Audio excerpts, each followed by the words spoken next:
Bakit po kailangan i-build ang solid financial foundation? Ano po yan? Una pong building block dyan is investment. Mahalaga po ito para ma-reach ang ating financial goals. Kailangan may lifetime healthcare tayo, retirement fund, and we leave a legacy. Sapagkat there is a realization. What if you live too long? Who will take care of yourself?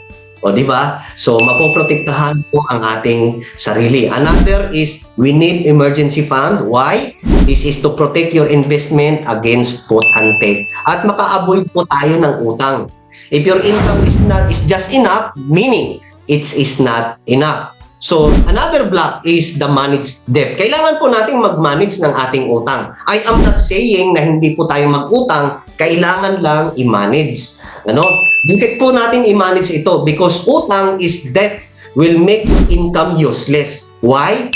Debt is a termite that will eat the foundation of your financial house.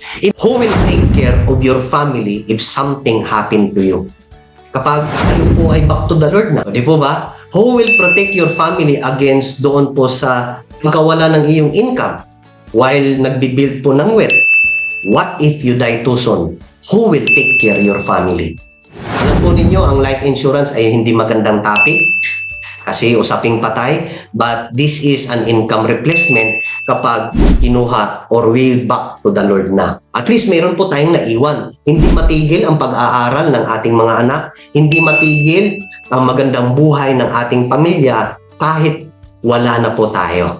Okay? If life insurance is important, most important is the healthcare. Bakit po?